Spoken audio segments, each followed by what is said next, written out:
Welcome to Magic on Tap, the Magic the Gathering and beer review podcast. I'm Jack. And I'm Xavier. Oh, fuck. and yeah, we're a little late to the party, but we're going to talk about Wild's Eldraine. But first, we got to check in the beers that we've got. So, Xavier, what you pouring? Today, I am going to be pouring Atomic Torpedo by Sierra Nevada. Wow. It is a double IPA. It's an Imperial IPA. It's 9.2%. She's a sturdy birdie. So there's one that was in the back of my fridge that froze and then thawed out. So I don't know if anyone knows about like ice distilling, but when you see like what is Bud Ice, like they literally that's a form of distilling. You let something freeze, all the alcohol will separate from the water, and you're left with something at a higher ABV. So there's a chance that this just went under like a mini version of that, and this is going to be even fucking heftier than it was before. Yeah, it's already solid.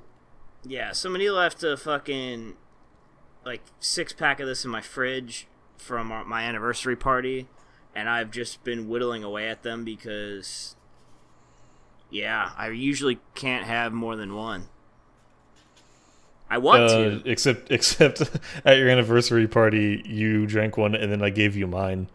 Oh yes. Let me edit that. I usually shouldn't have more than one. So it's that's what easy I'm to drink though. It's like fairly malty. I mean, because of all the alcohol. Yeah. But yeah, we'll talk about it. What are you drinking, Jack? So my first one is actually non-alcoholic beer. And for some reason it says vegan on it. I don't isn't beer usually vegan? Yeah, it depends on adjuncts. If you have honey in it, that's technically not true. Vegan. Or if it's milk stout or something. Right, yeah, that's a good point. Lactose. Mm-hmm. This is just like a plain ass lager, but whatever. It's non-alcoholic. It's from So Beer, which is like a Canadian company, but it's one of the better ones that I've found. So, I'm just starting with this. I am going to be drinking alcohol. Don't worry, we'll get there. Fine. So Beer's very good, and that shit has been flying off the shelves lately. So the amount of people that drink non-alcoholic is surprising, and it's if you don't see it, you probably don't really think about it, but it's something that breweries also have to be very cognizant about. And if you don't have good NA options, like NA beer options, you're losing out on money. It's weird, man. It's weird how much non-alcoholic beer we go through. Not weird, but it's just interesting to see that trend. Yeah, it's surprising if you're not like around that, like you said. And more people are drinking non-alcoholic too. So yeah, and you see a lot of people that go to work functions that don't want to be weird and not drink, so they'll get an NA beer, so it looks like they're drinking with everyone else, and it's just the world we live in now. Yeah. What happened to all the fucking raging alcohol? Oh man, I can't even get into my car drunk anymore. Ooh, I'm gonna get pulled over. Fuck. Anyway, yeah, I don't want to sidetrack us too quickly here, but never mind. I'll talk about it in the sideboard. Yeah. How's your first sip tasting? It's good. I mean, it's non-alcoholic beer, so like there's always a little bit of kind of wateriness, but this one is like grapefruit in it, so it's got some extra flavor. It's pretty good. Nice. Mine is probably on the opposite end of that spectrum, whereas in a non-alcoholic beer, you really don't get that much malt. This is a malt grenade. It's just malt and alcohol. It's kind of funny that we are on like this spectrum right now. That you went NA and I went Turbo Torpedo or whatever the fuck. It's good though. She's malty. I like a good malty drinking. IPA. Yeah. Yeah, I love it. Love the malts. All cool. right. Well, we can go ahead and move on then to the Untapped step. What's the Untapped step? The Untapped step is where we read Untapped reviews and talk shit about them. Untapped is basically Yelp for craft beer. What do you got? I've got, so first, this one from Ryan L, Untapped at Home, which I'm pretty sure this is only distributed I feel like it would be kind of weird to go drink, like have a tap room that's all non-alcoholic beer. I don't know. Yeah. Anyway, Ryan L says, not sure about this one. Oh, 2.5 stars. Not sure about this one. I'm getting a little barley mixed with Flintstone vitamins. Which, like, I guess... hold on. Yeah, I'm not really getting that. I mean, it just kind of tastes like a grapefruit lager. But, when's the last time you had a Flintstone vitamin? That's a good point. I don't know. Many years. So maybe this dude just guzzles Flintstone vitamins and he really knows what they taste like. So I don't know. Clearly, he didn't really like it. Cool. Next one from CDJ says 2 and 2.75 stars. That might even be 2.8. He's getting real granular. Whoa. He said, light and watery, refreshing. I guess in that water is refreshing. But usually when people call beer light and watery, that's refreshing is not what comes to mind. Yeah, it's the NA paradox. Yeah. They're never going to get... I don't know, maybe they'll get there someday, but... oh boy, that's the other thing about this is it makes me fucking burp like nothing else. I wonder if it's higher carbonated because it probably is. It's like seltzer where it's really bubbly. So there's no shit in it. And then the last one. Shut up! I got one more review. Ollie gave it 2 stars and said, "Not my favorite, but hey, vitamins." What the fuck? So more vitamin talk. I think it actually might have some added vitamins. Neat, like everything? Well, yeah, but like intentionally added, not just from the process of making it. But I don't really know. I still meant like everything, where they're just like, there's like fucking, B12 in these this fucking gummy worm now. That's cool, right? And you're like, whatever. Oh yeah. I don't need that many vitamins. I don't think so. You don't get enough riboflavin. Yeah. Here, we put some riboflavin in your Reese's Pieces. Yeah, it's like neat. You're just trying to make me feel... You're just trying to help me justify my bad eating habits by stuffing other shit in it. When you like vitamins, buy more shit. When you have to give your dog a pill and you just kind of half-ass stuck it in a piece of cheese and you give it to him, that's how I feel when people tell me there's extra vitamin D in this. I'm like, what? Yeah. Ooh. Well, that's all I got. So what do you got? I only got 2 because that's all I had in my heart was 2. I didn't want to look more. This guy checked this in at the Edwardsville Children's Museum. I cut off his name, so I can't tell you. But you know he's a maniac if he's checking this at a children's museum. What the fuck? Why do they even have beer? The children's museum that only serves like double IPAs. And his review's totally unhinged. He did not give it a numerical rating. He said, "Never thought I'd treat on my one true love, comma, can." And it's a picture of a can. And then it says, "But here we are, a 9.2% torpedo. Every man has his weakness." And I can't tell if he means his one true love was can, or he was just telling us that I think that's the Untapped thing saying it was out of a can. Just in the middle of his review? Yeah. That's insane. Like they just... They don't know what the fuck they're doing and put it right there. He never told us what his true love is, so I don't know if he meant like a different beer or if he meant he cheated on like his partner and he's just drowning his sorrows in torpedo. There's a lot to unpack there. And then oh man, we could have a whole episode just on that. My second review is from Jameson L, but he spells his name like Jamie's son. It's Jamieson, which is crazy.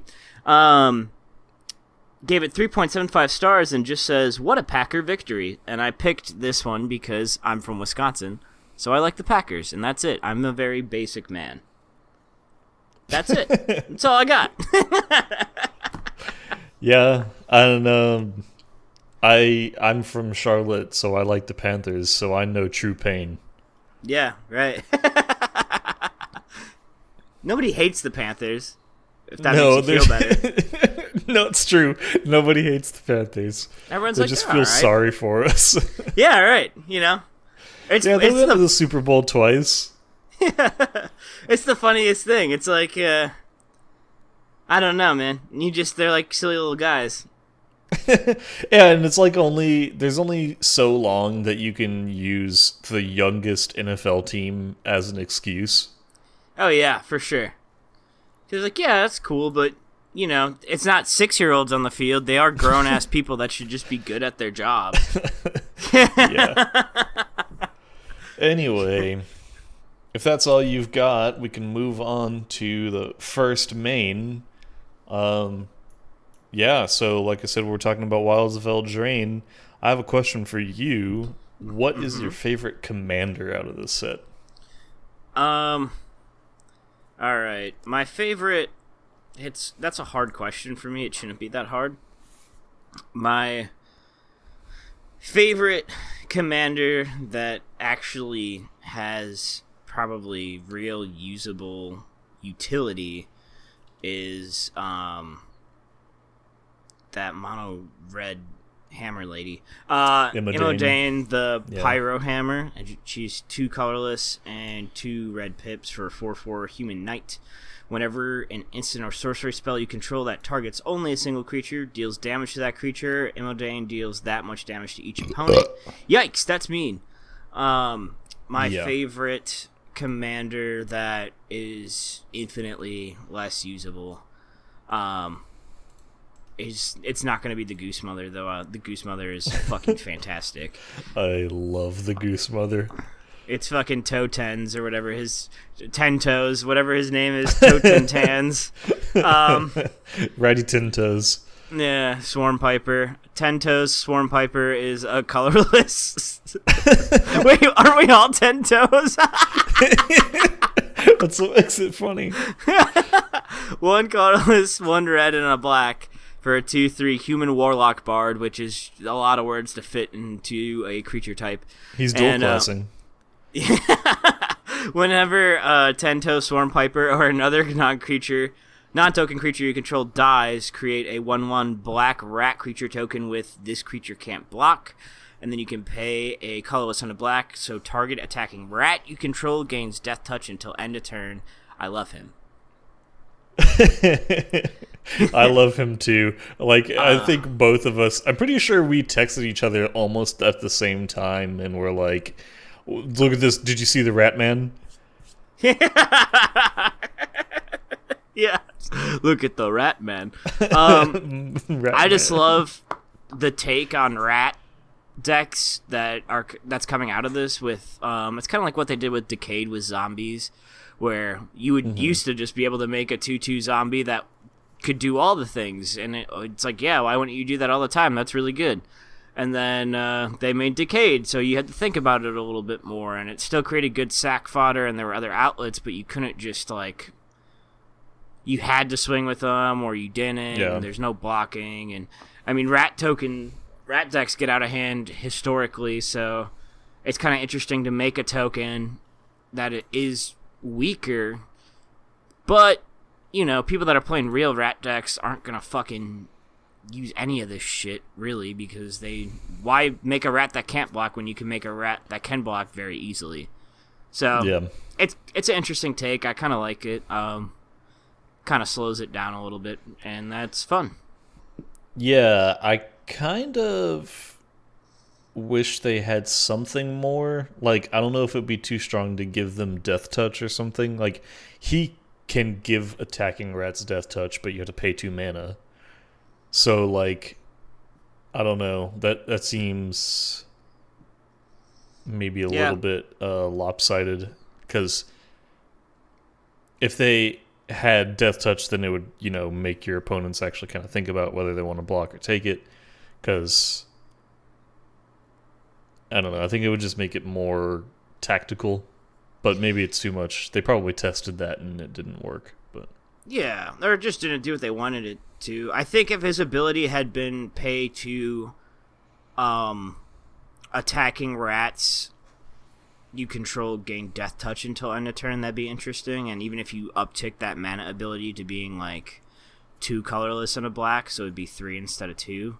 And you can just give all your fucking rats Death Touch, and then that's kind of interesting. But, the thing, too, is it's not like this isn't the first time that there's something that is making rat tokens, right? So, rat decks have already existed, so there's definitely cards that just give all rats Death Touch very easily. That's true. Yeah. And I think that's why they just didn't do it on one body. They kind of want you to work for it a little bit. Yeah. So he's fun. I foresee myself making that deck because I've been wanting to make a Rakdos rat deck for a while because I noticed looking through my bulk that I had several red cards that cared about rats and that made rats, but it just never seemed to be like there was enough. And they're like, yeah, dog, we made that. Plus, the rat cards in this fucking set are hilarious. Like, Edgewall Pack. Edgewall Pack is a dog. It's a 3 colorless and a red for a 3/3 dog with Menace. When it enters the battlefield, create a 1/1 black rat creature token with this creature can't block. And you're like, that's not really a rat card. But then you look at the art, and it's a rat telling a dog where to run. Well, it's like clearly in charge of this gang of fucking dogs, and it's hilarious. Yeah, he's like, but not just that. He's riding on one of the dogs. Yes, he's riding on the dog and pointing, like clearly in charge. It's so good. Oh god, I love all of these rat cards, and it's like, obviously they're the more obvious ones, like Lord Skitter and Lord Skitter's Butcher. So Lord Skitter, Sewer King, love him. 2 black. Yeah. I mean, a 2 and 2 black. Fuck. 1 black, 2 mana, 2 other mana. Jesus. 3 total. Whenever another rat enters the battlefield under your control, exile up to 1 target card from opponent's graveyard. At the beginning of combat on your turn, create a 1/1 black rat creature token with this creature can't block. So it's some good graveyard hate, and you're gonna be making a lot of rats. So it will be good for that. Yeah, it's just, it feels slow. I mean, it's nice because it makes one the moment it hits the field, right? But no. Yes, no, it doesn't. Well, yes, it does. If you play it in your first main, Right, yeah. I kind of wish they had reprinted one of the rats that gets bigger, like Relentless Rats or something, but I guess for standard, I can see why they didn't. Yeah. Wait, Relentless Rats is that the one that gets bigger? Is that... Oh, Rat Pack is the one where you just keep pulling out rat packs, right? Am I wrong? Pack Rat is 1 and a black. Its power and toughness are each equal to the number of rats you control, and you can pay 2 and a black to discard a card and make a token copy of Pack Rat. Yeah. And then there's... what did I say? Relentless Rats? Yeah. So Relentless Rats is 1 and 2 black and gets +1/+1 for each other creature named Relentless Rats, and you can have any number of them, and it's a 2/2 base. Cool. So that's what I like. What is your commander? So I think that my favorite commander out of all of these is probably Rowan, Scion of War. Because she's super strong. So 1 red, 1 black, and 1 for a 4/2 with Menace, and you can tap her to get spells you cast this turn that are black and or red, cost X less to cast, where X is the amount of life you lost this turn. Activate only as a sorcery. Oh no. Which is actually, it's a very good thing that they said that you can only activate it as a sorcery, because like if you just got punched in the face, you could be like, okay, now I'm going to Finale of Devastation. No, that's not the word. That's not the right one. Like mono black, kill everybody spell. Anyway, there are a lot of them. Or like Crackle with Power, which is like if you pay, all of my spells cost like 10 less because I've lost 10 life, then X is 2 and you deal 5 times 2 damage to each player and I think each creature. So like No, you do. You pick X targets and deal X targets 5 times X damage. So you can pick one person 2 times and deal 20 damage to them or whatever it is. Yeah, realistically with Rowan, you're probably going to be activating that for more, but right. Like you can fireball for 1 million, and well, not 1 million, like 30. So she's super strong. I also really like Talion because I think it's kind of funny. So Talion, the Kindly Lord, is 1 black, 1 blue, and 2 for a 3/4 Fairy Noble with flying. As Talion enters the battlefield, choose a number between 1 and 10, and whenever an opponent casts a spell with mana value, power, or toughness equal to the chosen number, that player loses 2 life when you draw a card. So it's just like, you get it out, and you're like, go ahead, cast your shit, Right. Well, yeah, I think what's even more funny about it, I was just looking at it, is I really like the idea of making somebody copy your instants and sorceries, and they do like benign things, but they all cost that mana cost that you pick. So it's like you have Hive Mind on the battlefield, and it says whenever a player casts an instant or sorcery spell, each other player copies that spell. Oh my god, that's such a great idea. You just make everyone fucking... Because there's no May, it's just they have to cast it. So you just make everyone cast like a 2-drop spell over and over again until they die. And then you get so much card advantage. Because like in Commander, like drawing cards is always good, but in Commander, drawing cards is way better. So like it's really important. And if you're draining people and drawing cards, dang, that's a great idea. Yeah, I mean, imagine you have Hive Mind out, you play Opt for 2. Mm-hmm. Everyone casts Opt. They all draw a card, you draw an extra card, they all lose 2 life. So if they have a little bit of a card advantage, they go to play it next turn. You play, what is that? 2-drop, Counterspell. Everyone has to copy Counterspell. Counterspell. Oh my god. And then the stack gets crazy. Great idea. And then I need to see if there are other ways to force other people to copy spells. I mean, like, you could have some stuff where people may copy, but I would love to force them. Yeah. Or, I mean, there is so many group hug elements you could incorporate in this with, like, stuff that makes everything cost less. So you can get people down to, you can lower that mana value down to whatever you need it to be. It's like, hey, everything costs 1 less now, right? So then it would be considered like a 2-drop instead of a 3-drop. Yeah, because it's the mana value on the spell. Yeah. Right. So it's interesting. I think that's a fun way to play. I hadn't even thought about that. I was thinking about just making it annoying. Yeah. I was like, this is annoying. How do you make this aggressive? Oh, man, that's such a good idea. Ooh. Is there anything you're excited to see back or new mechanics that you like in the set? I really like Bargain. I think it's really cool. I think that it may be a little bit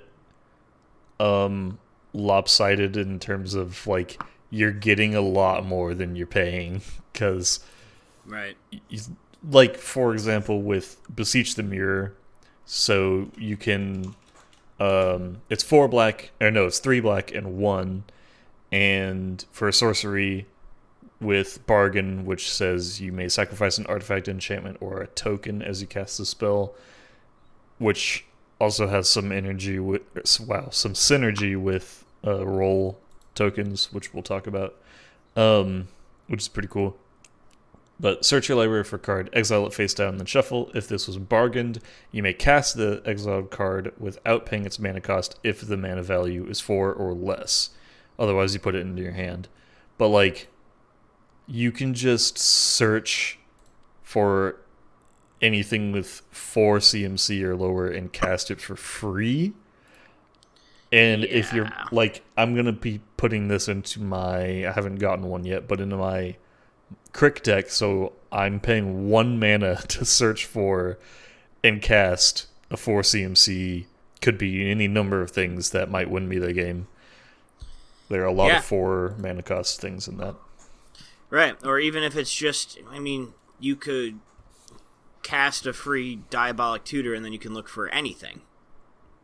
Yeah, true. Like, put it in your hand or whatever. So I think a lot. There are some bargain cards that are not that good, but there are a lot that like give you more than you're really paying. So I really like bargain. It's cool. Yeah, it's fun. I'm glad to see Adventures back, though. I thought about it more today, and I'd like to hear your take on it.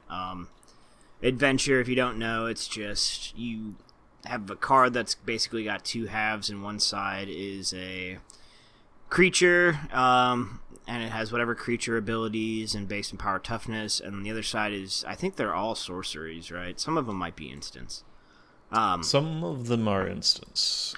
Some of them are instants. It's a sorcery, so you can cast, the idea is you cast this card as a sorcery first, and then it goes into exile, and then later, whenever you feel like it, you can cast it as a creature card. And usually the sorcery is, most of them are pretty good. It's nothing like crazy broken or anything like that. It's not like a big old Johnny sorcery. But yeah, I don't know. I really like the idea of adventure. I think it's cool. It's a cool way to like give a creature card more utility. But I would argue that the mechanic itself is worse than just having a creature with a good mana ability. Because you can't. If you counter an adventure spell, the whole fucking thing goes into the graveyard. Like, the creature doesn't go into exile anymore. The card itself just goes into the graveyard. Yeah. Yeah, I think that it adds another layer of strategy in that way, which is not a bad thing. And, I mean, how different is it from, like, the double-sided cards that we've had before, like cut to ribbons, that kind of thing. Yeah, right. But it's interesting, and I'm glad they're doing stuff like that. And I know that was in Eldraine before, and it was super cool. But I was just thinking about it today, and I was like, oh yeah, you can just fucking counter it. Yeah, you can counter it, for sure. Which is a good thing. Yeah, that's true. But I was thinking that Prosper with Adventure is really good. Oh, Prosper Tonebound. Because you can cast those from exile from whenever, and he gives you a treasure token every time you cast a spell from exile, so... I mean, you're just getting all sorts of fucking value there. Yeah, and then there's, like... I'm looking at some of them now. Virtue of Courage, which, the adventure side is 1 red and 1. It's called Embereth Blaze. It deals 2 damage to any target, which, that's fine. Then Virtue of Courage is 2 red and 3 for an enchantment, and it says whenever a source you control deals non-combat damage to an opponent, you may exile that many cards from the top of your library, and you may play those cards this turn. So that's even like more exiled cards that you can play with and get more treasures and stuff. Yeah, I mean, Prosper's never gonna be bad, so yeah, he's only gonna get better. Yeah, he's not super hard to find stuff that makes him cool. You're just finding different ways to do the same thing, essentially, with him. Yeah. Yeah. I'm definitely gonna need to put Bramble Familiar in my mono green deck though. Oh yeah. Fetch quest, it's 2 green and 5, mill 7 cards, then put a creature, enchantment, or land from among them onto the battlefield. Oh, I can just put any creature? Great. Yeah, neat. Sounds good. I'll just go ahead and get this free. Well, it's not free. It's 7 mana, but Cultivator Colossus. Oh yeah. Super excited to see mice getting printed instead of not just rats. I think that's hilarious. And they're all cute, and they all just do like little nonsense things. Yeah, they really do.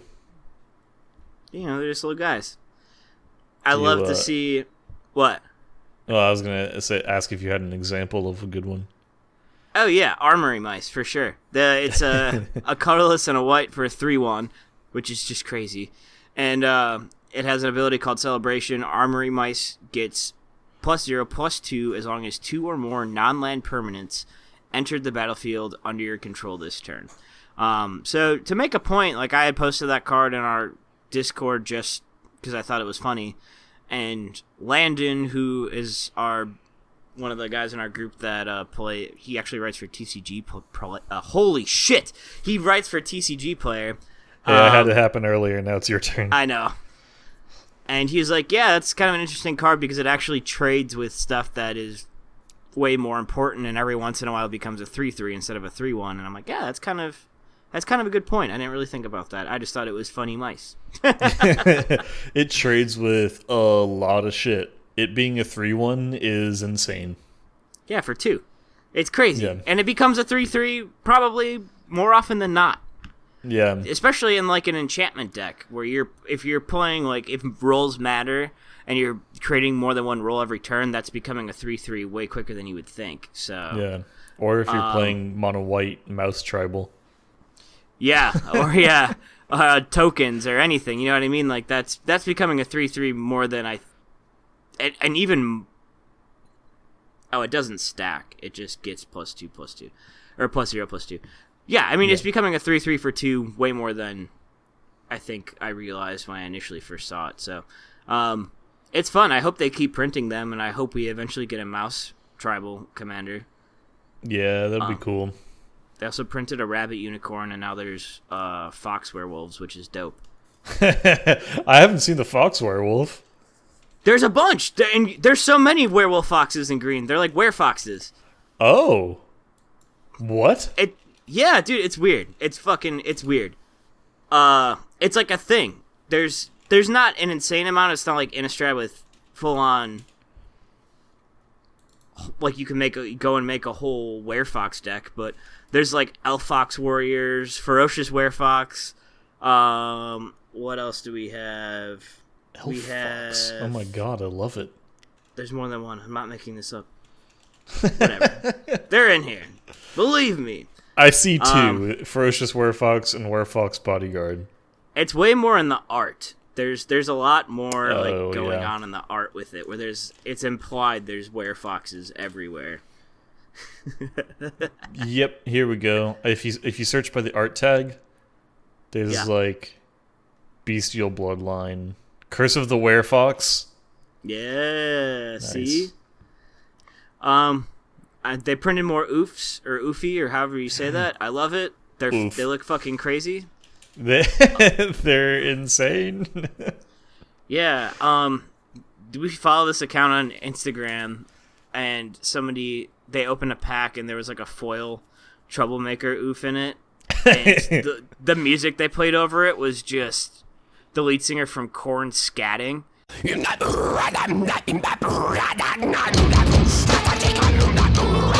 I was like, wow, that is exactly what that thing is doing. You know how funny that would be? He's just running around, just fucking scatting everywhere. Hey, I'm ready for another beer. You ready for another beer? Yes, absolutely. What Cool. What are you drinking? I've got good old Sprats.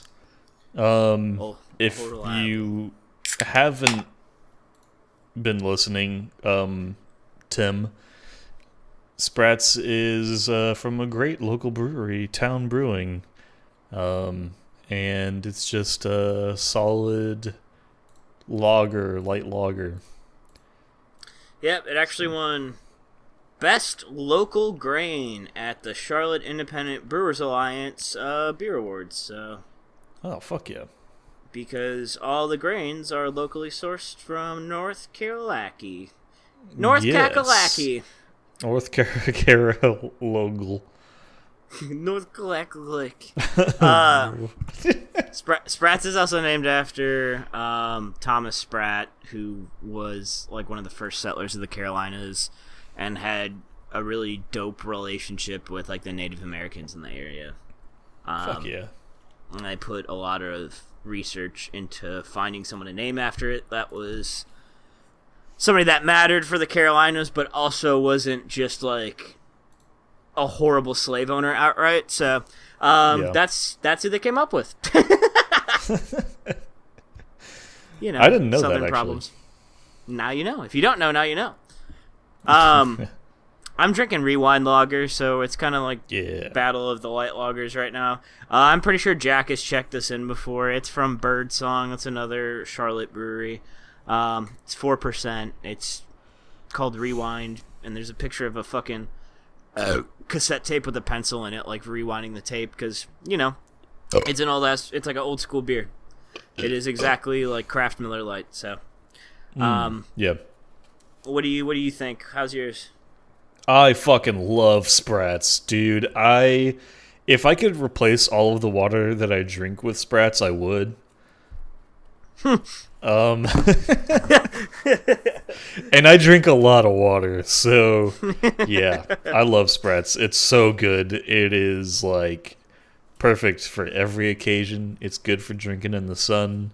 It's good for mowing your lawn in your cutoff jorts. It's just incredible. Nice. What do you think of Rewind? Yep, it tastes like a lager, that's for sure. Yeah. There's really nothing more to be said about it. It's good. It's not bad. It is beer. Yeah. Yeah. There was a place, you know this, but Divine Barrel had which is another brewery in Charlotte. They had a lager called Beer Flavored Beer. Yeah. And I think that's perfect because when I've had people ask me like, "Oh, what do you recommend?" And I'm like, there are so many ways that I could this could go. I just go like, "Well, do you like Budweiser? Drink this. It's beer flavored beer and it's Sprats." So yeah, right. That's just like, I just call it my lawn mowing beer, and people are like, I know exactly what that means. Ah, yes. Or like the turkey frying beer too. Oh yeah. Yeah. So I also really Step? like Rewind. So yes, Untapped Step number 2 in the middle of the turn. What you got? I've got first one. This one pisses me off. So Jimmy Moore, I'm saying your full fucking name. I'm calling you out, bitch. Gave it 3.5 stars and said, mid, easy sip, nothing special. Fuck you, Jimmy Moore. Your name is spelled Jimmy, but your profile is spelled Jimi. You think you can fucking stand up to the legend Hendrix? Fuck you. Eat shit. Yeah. Also, it's just a lager. It's not going to change your life. I love Sprats, but I mean, I guess I'm a little bit biased, but mid, fuck you. That's annoying. Like, I think mid was funny as a joke, and now it's just getting on my nerves. It's like meh, you know, when everyone used to say that, and then it's just like, oh god, that's annoying. Yeah. So my next one is from Chris. Gave it 4 stars and said, nicely done. And he posted a picture of a plastic cup that was almost empty. So, he liked it, I guess. There's like an arm and a plastic utensil in it. It's not a very good picture. No, it's all on brand. That's what Sprats is about.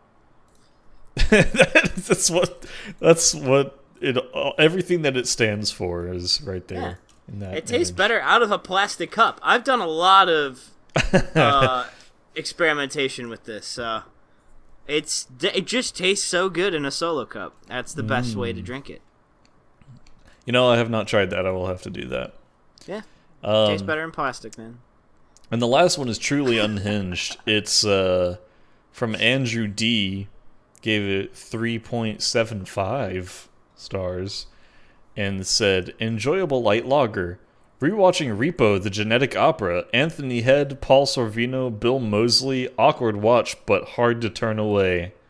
Thanks for the movie review in your beer review. I appreciate it. That movie's hard to watch for sure because it's so cringy. Yeah. But, I mean, There's some bangers in there. But yeah, I do appreciate it. It's funny that he added that in there. Yeah. And that's it. That's all I got. What do you have? Neat. I only have two. My first one is from Megan E. She gave it 3 stars out of 5. And it says, best after a 3-mile walk on the beach. And I just thought that was a weird flex on Untapped. That is a weird flex. Oh, good for you. You're better than me. I get it. I'm a piece of shit. Just because I can't walk? I don't have any knees, Barbara.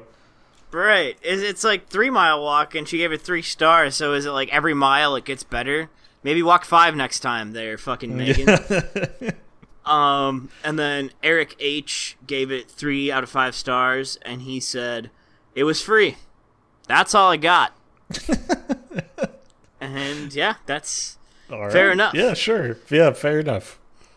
It's almost unfair to give a light lager a numerical rating because it could be the best light lager ever, and you're still, in your mind, probably still going to give it like fucking 4 out of 5 stars. Because it's a light lager. I think when people go to give numerical ratings in Untapped, they think of every beer they've ever had, not just beers for the style, just every beer. And there is, I love light beer. It's great. I would give Sprats, I'd give Rewind a 5 stars. Yeah. A 5-star rating. But if we're talking about like the most creative, magnificent, complex beer ever, an American light lager is never going to match up to that. Ever. No. And people sometimes they're like not very creative. It's not supposed to be. That's the point. If I sold you a shirt and you're like, well, this isn't pants, I'd be like, yeah, it's a fucking shirt, dude. You pulled the shirt off the rack. My brother in Christ, you made the sandwich. Right. 4 out of 5 stars. I wanted a pair of pants. Well, then don't buy a fucking shirt next time, you idiot. So that's all I have to say about that. It's just exactly 3 out of 5 stars. It was free. That's all I have to say about it. Great, fine, whatever, dude. It was free. Yeah, it should be free. It cost them nothing. It would be free. Like water. Cheaper. Yeah, right.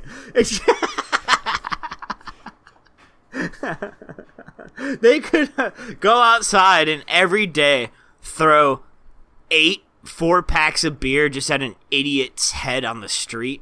It would cost them nothing and they would never lose any money on it. They might make money on it somehow. They probably would make money on it. It would never hurt them to do that. Yeah. So that's what I got for this. Are we gonna get back to the main phase or what? Yeah, let's get back to it. Let's get back to fucking this cardboard or whatever. Yeah, you should. Brother.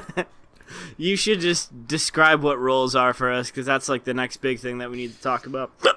Rolls are not explained on a lot of cards that tell you to make a roll. So that's true. Most of them. Yeah, they're like, create a roll token attached to it. What the fuck does that mean? Okay, so a roll is a new type of enchantment, which I think is only on tokens, right? I think there are only token rolls. So whenever something says... I think the roll itself is a token. Right, but it's a roll is a token type, not an enchantment type. That makes sense. Yes. So it's an enchantment token that gets Yeah, attached. it is. It's like It is. there's just not a card type for adventures because you just keep or not Yeah, adventures, yeah. dungeons, you just keep track of it. So they made this actually an enchantment, which is very interesting because now you're making token enchantments, and there's only like a couple other cards that did that before. So anyway, Yeah, it's cool. So there are cards that say like create a monster roll attached to target creature or this creature or whatever. And monster roll says it has the enchanted creature gets +1/+1 and has trample. So there are all kinds of different ones. There's like Royal, which gives it +1/+1 and Ward 1. So it's kind of like a little bonus that I think will probably, unless you're playing an enchantment-focused deck, not really be that impactful in Commander. But definitely in Limited, I think it would probably have a much stronger impact. I forgot what I was going to say. I think it's interesting because it does open up. There's a lot of different types of enchantment decks, so Yeah. you can get more triggers off of enchantments hitting the graveyard that you couldn't before, because if this falls off of something, it goes to the graveyard and then fizzles into non-existence, but you're still getting that trigger. And then it's an aura, so there's decks that really, really care about auras. So it seems like an easy splash into decks that you already have.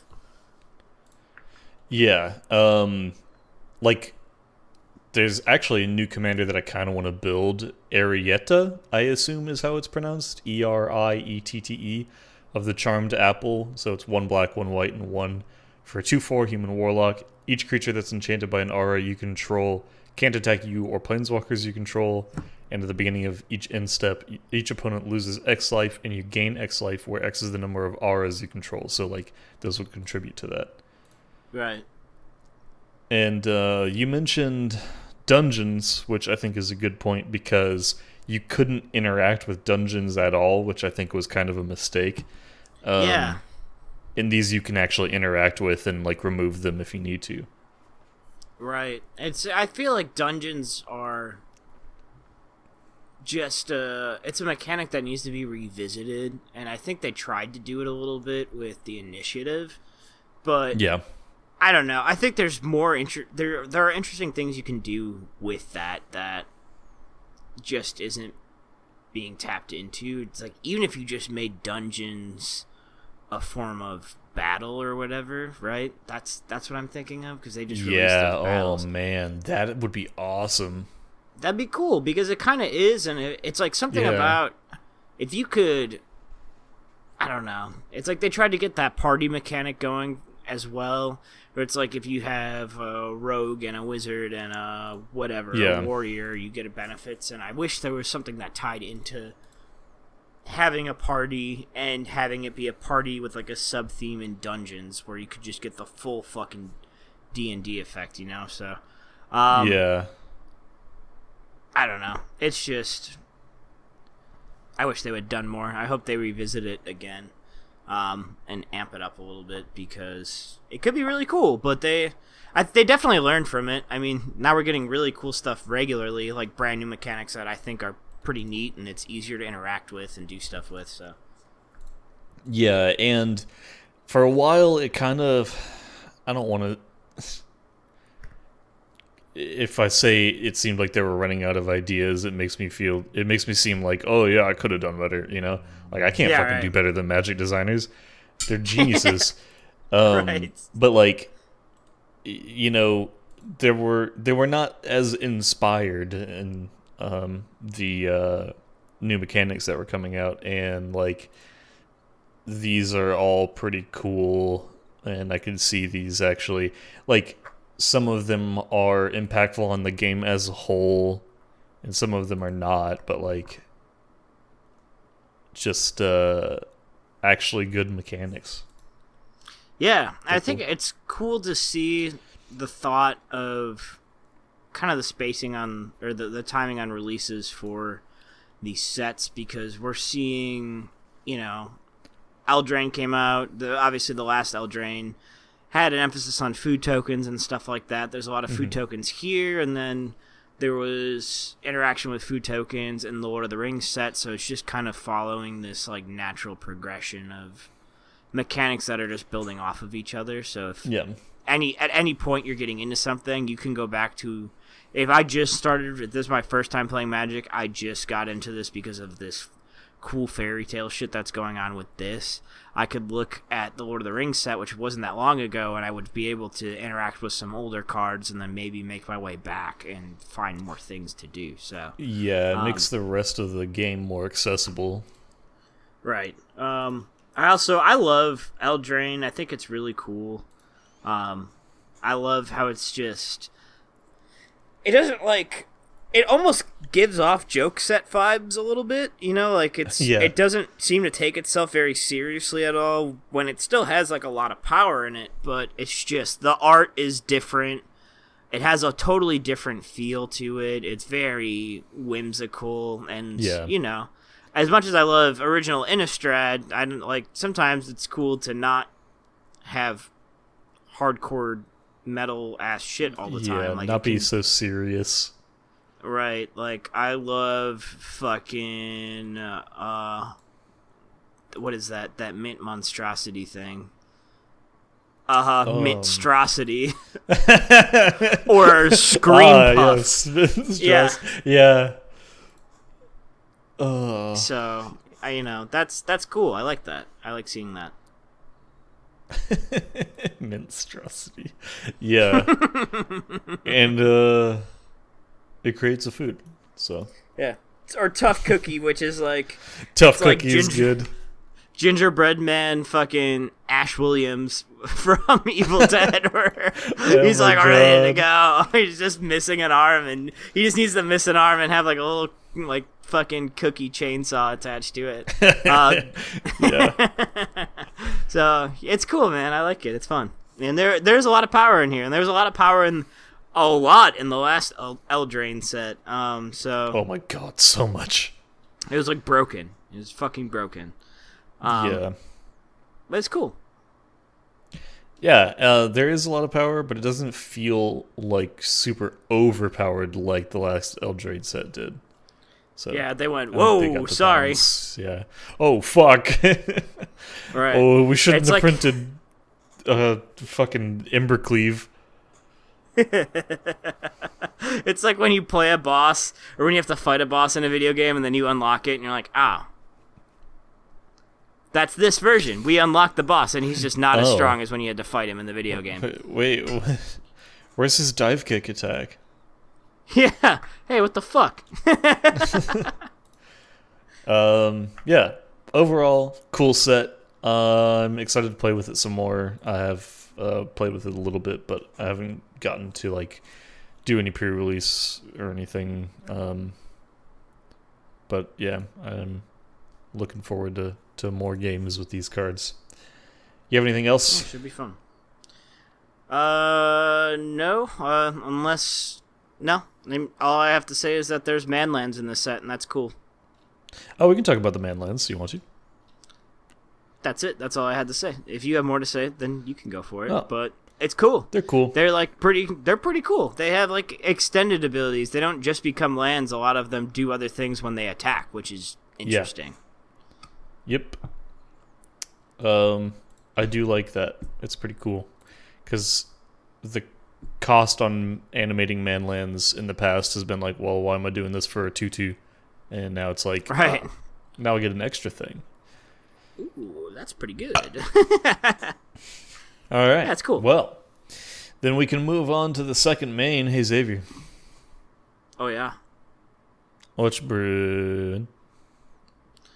What am I brewing? Well, I had a long think about what I was going to talk about, what I was brewing, if I wanted it to be the serious thing I'm brewing, or the one that is totally inconsequential and will never, ever affect... I'll never probably win with this deck, so I went with the one that I'm never going to win with. Hell yeah. And I am brewing Corona, the False God. Oh, fuck yeah. Hells yeah. So let me get it pulled up, because I forgot everything that I put into this dumbass deck. For those that don't know, Corona is the, oh shit, did I not even fucking... I didn't even make this shit in Moxfield. I just made this deck. Wow. Corona has kind of an interesting past, and it's so crazy. This is like one of those things where it's like The Simpsons predicted everything. It's kind of like that with this card. So Corona False God is Wooburg and a colorless, because fuck you. So it's one colorless, white, a blue, a red, a black, and a green for a 5/5 legendary creature avatar. It's been errated to. Before it was just legend. It has haste. At the beginning of each player's upkeep, that player untaps Corona False God and gains control of it. So you get Corona, and then you give it to everyone else. Whenever Corona attacks, creatures of the type of your choice get +3/+3 until end of turn. So for a while, people were using this as like a pseudo god or avatar commander for like a god tribal theme deck thing. I'm not using it that way at all. This is just going to be like a Mario Party minigames deck. So I just filled it with a bunch of different weird fun mechanics from Magic. There's all sorts of weird shit in here, man. There's like Mage's Contest, which I found that's super fun. It is a red counterspell, which we love to see. It is a colorless and 2 red pips. It's an instant. It says you and a target spell's controller bid life. You start the bidding with a high bid of 1. In turn order, each player may top the high bid. The bidding ends when the high bid stands. The highest bidder loses life equal to the high bid. If you win the bidding, counter that spell. So, that's a lot of words. The easiest way to describe it is somebody plays something, I play this, and then I'm like, how much does that fucking spell matter to you? And we go up and up, and if they decide, oh yeah, it's worth 15 of my life, and I'm like, whoa, that's pretty steep for me, I let them lose 15 life and they get to play it. If I decide, yeah, I want to lose 20 life, and the other person says, well, that's stupid, and then I get to counter that spell. And lose 20 life. And lose 20 life. Yes, that's the important thing. So it's just like all sorts of shit like that. I happen to have had a lot of cards. I don't know if that sentence made sense, but whatever. I've always kind of had like chaos themed decks. I just kind of build them and rip them apart and build them again and make them different and worse and more fun and game prolonging. So I've had a lot of these cards already, but I really upgraded it with some stuff. I added a lot more stuff with Clash in it, and Clash is a really interesting mechanic that I wish would come back. Like, that would be a really fun thing in, like, Eldraine, I think, or if they redo, what's that set that you always talk about that you wish they would do and you never think they're going to do it because they're cowards? Lorwyn. Yeah, they are cowards, but we are going back to Lorwyn now. Yeah, buddy. I think there was a lot of Clash in Lorwyn to begin with, so I hope they reprint some of that stuff. Clash is interesting. Yeah. It's usually triggered. It says you do something. Cards usually say you do something, and then you clash with target opponent. What it is you and the other person reveal the top card of your library. Then you get to choose if that card stays on top or goes on the bottom. Whoever reveals the card with the highest converted mana cost wins the clash. So it's almost like war. Like you're playing war with your Magic deck, which is interesting. And then if you win the clash, there's always some sort of benefit.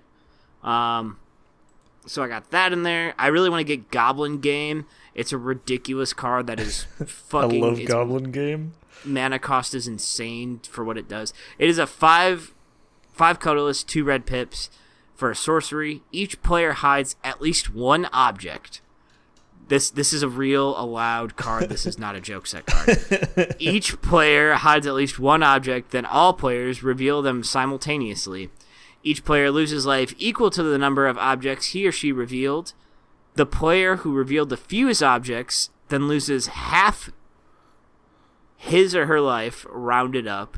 If 2 or more players are tied for fewest, each loses half of his or her life, rounded up. So I want to get this card so fucking bad because it'd be really funny. There's no downside to having the most objects. So you just put like a timer on, like I would just put a timer on my watch and then watch everyone scramble like madly for objects. It's just filled with dumb shit like that. It's straight up Mario Party. I put fucking Approach of the, I always want to say Seventh Son, but that's not right, of the Second Son. I put Approach of the Second Son in there just for a win con, just because like in Mario Party sometimes you just get a star for no reason at all. You didn't even work for it. You just fucking got it. So yeah, it's the bonus star at the end. Yeah, you're it's like, here you go. Oh, everybody got 2 stars, but you got 3 bonus stars for fucking getting your ass kicked the most. Yeah, there you go. Hey, you're really good at mini games, so here's like a bunch or whatever. Yeah, so it's fun, man. I mean, I've actually managed to win a couple of games with it. It's just, it's weird. It's super weird. I love it. It's so good. It's fun to see it at the table, too, because, I mean, we were playing with Landon, and Landon's been playing for a long time, and I was pulling out cards, and he was like, what does this do? I've never seen this ever. What the fuck is that? A lot of cards are cards that nobody's ever seen because you don't play with them in a deck that because you care who would? about. Yeah, because they're crazy. So it's just fun. It's just a reminder that, yeah, Magic has made a lot of cards, and not all of them were winners, but they can be played to your advantage. Yep. In fact, they have made, hang on, almost 26,000 cards. Insane. Yeah, oh, Jesus Christ. I would just like to throw one quick shout out to Zer's Weirding. If you've never seen this card, I literally don't know how I got this card. I think somebody gave it to me. And I don't know how they got this card. It's just fucking weird, man.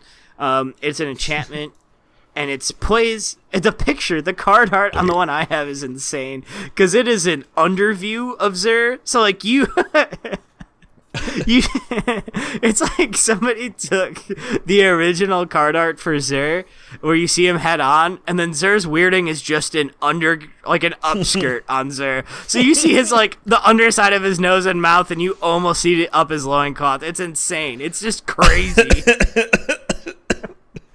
Yeah. It's like you're playing Smash Bros. And somebody fucking like paused the screen and then tried to look up Princess Peach's skirt when she was like mid-Peach Bomber. Right. So it's 4 colorless and a blue for an enchantment. It's called Zer's Weirding, which is already insane. It says players play with their hands face up.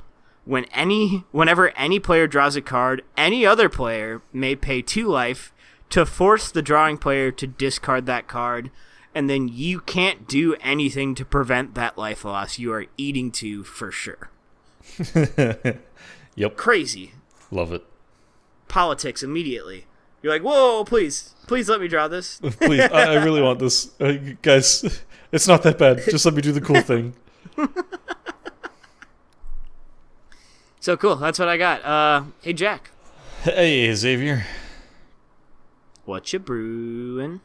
Oh, shit. What am I brewing? Shit. I'm brewing. What the fuck are you brewing? I'm brewing this. I have been talking about this deck without saying anything about it for fucking months. I created it 10 months ago, so almost a year ago. And now I'm going to talk about it. I didn't want to originally because I wanted it to be a surprise, but no one listens to this except for our listener, Gary.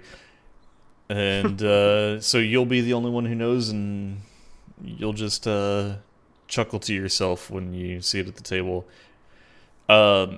originally, okay, so this deck is a combo deck that uses and um, and Maskwood Nexus and the World Tree to get my entire deck out onto the battlefield. So if you don't know, Maskwood Nexus makes all of your creatures every type, which is also true for all of the creatures in your deck and everything that's not on the battlefield. So in your hand, in your graveyard, everything. And the World Tree has an ability where you can pay 2 of each color mana, so 10 total, sacrifice it, search your library for any number of gods, and put them onto the battlefield, then shuffle. So the plan was to get both of those as quickly as possible, so I have a lot of things like Weathered Wayfarer, where I can search my library for a land, and then put it in my hand only if an opponent controls more lands than you. And then like stuff to search for artifacts like Reshape, where you have to sack an artifact and search for an artifact with converted mana cost X or less, which is X is in the mana cost. Stuff like that. Fabricate, which also lets you search for an artifact and put it in your hand. And then like the Tezzerettes that let you search for artifacts. So like I have a bunch of ways to try to get this stuff. And then have like Terror of the Peaks come out. And all of the creatures that come out after it just deal damage equal to their power. And then like a bunch of other stuff that will increase that. And then like some fun interactive stuff, sort of like Bladewing the Risen. When he enters the battlefield, may return target dragon from my graveyard to the battlefield. Everything's a dragon, so I can return whatever I want if something died or something, and get more damage off that way. So like a bunch of enters the battlefield effects like that. The Perforos that gives everything haste. So like a bunch of fun stuff. And originally, I had the commander was what's that guy's name? Joda, the one that basically does like legendary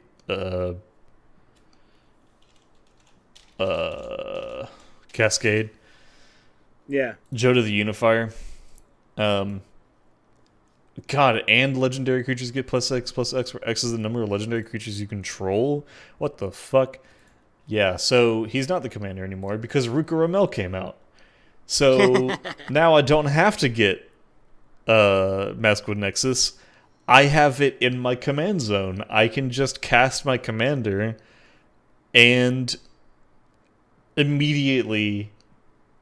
Oh, and the other thing that came out since I made this was... Oh no, maybe this came out before then. Wow, before then. Realmbreaker, which lets me search for any number of Praetors and put them on the battlefield.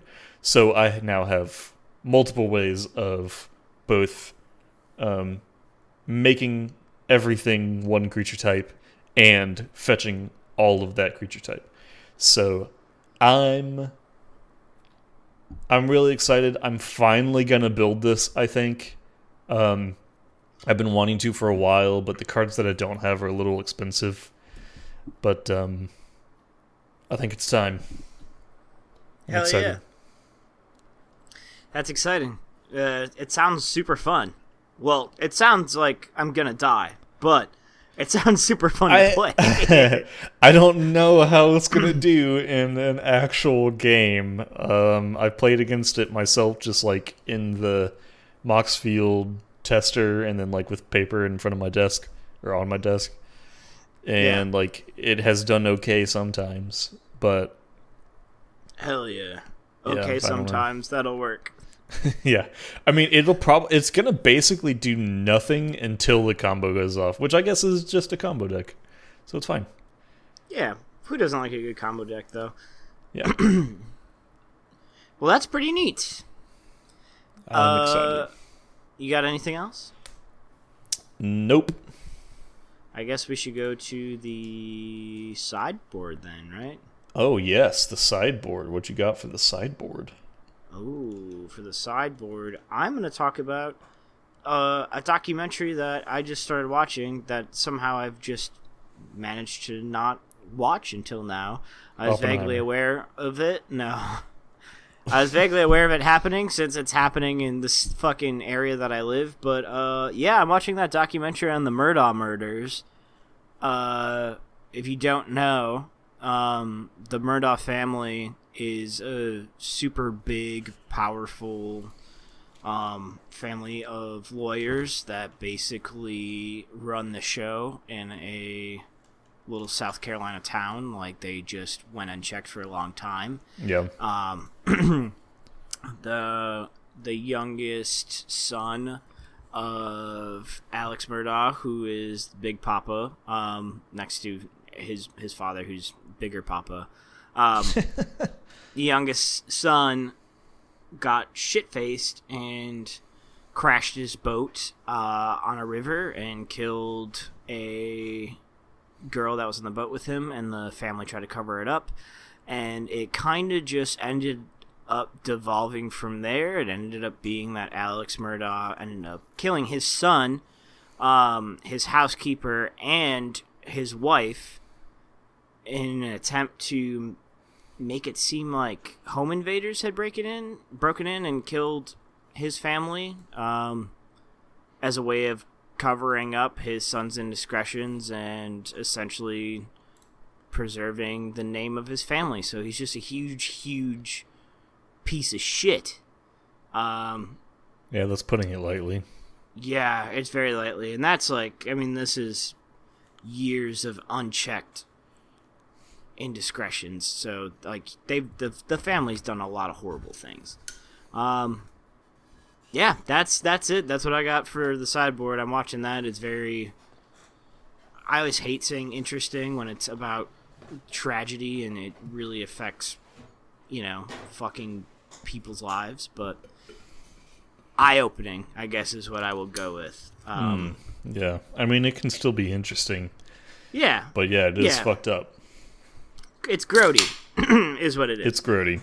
It's worth watching, so stuff like that happens in the world, but I don't know. I also don't, sit and think it's super juicy, you know what I mean? I get weird about true crime stuff because sometimes I think we get sucked into it because it's like when people back in the day used to watch executions because there was nothing else to do, and it was exciting, and that's kind of fucked up. And I think people's obsession with true crime isn't always just for learning what's happening in the world. It's because they get bored and they want to hear about shitty things that happen to other people. So that's kind of a hot take, but that's it. So spooky. It's a different kind of scary thing. It's a real scary thing. Part of the reason why I like horror movies is because that doesn't happen. True crime is really happening right now. It's more horrifying than any horror movie could ever be. Yep. So that's what I got. How about you? Well, so my my sideboard is about video games. Hell yeah. I've been playing Baldur's Gate, and it's fucking great. If you have... Oh, Jesus. Oh, God. If you've been living under a rock, listener, Dan, and you don't know what Baldur's Gate is, it is a D&D game developed by the people who made Divinity Original Sin. If you don't know what that is, Google it. And... it's been in development for a long time. It's been in alpha for early access for 2 years, and it, I was gonna say just released, but really released, I guess a month ago or so, and to critical acclaim, almost 1 million players concurrently on the opening week, which is insane. And it's really good. There's a lot of depth to it, and I've been playing it for 40 hours. I thought that I would get burnt out, and I'm not yet. Well, that's pretty good. Yeah. So play Baldur's Gate. And if you don't have enough money for it, wait for a sale or send me a fucking DM, because I will fucking buy it if anyone wants to play this game. I swear to God, I will. It's so good. I want to share it. I've heard nothing but good things about it. I would love to get in it. I just don't have anything to play it on. I'm also very afraid that I'm going to end up wasting my fucking life away playing it. Yeah, you probably would. It's it is only on PC and PS5 right now. They just released Mac support, but it's not on Xbox yet. So, yep. Well, that's pretty cool. It's great. That's all. Neat. Well, I guess we should probably, I don't know, go to the fucking end step, right? Yeah, we should go to the end step. So, if you want to, you can follow us on any platform, Instagram, Untapped, YouTube, or Magic on Tap. We post reviews on Untapped in the form of Magic cards, which we totally do every time, and don't forget. And anything else that we're on, I mean, Twitter, we're technically on. All of those are just Magic on Tap. Thanks for listening, y'all, and hold this for me.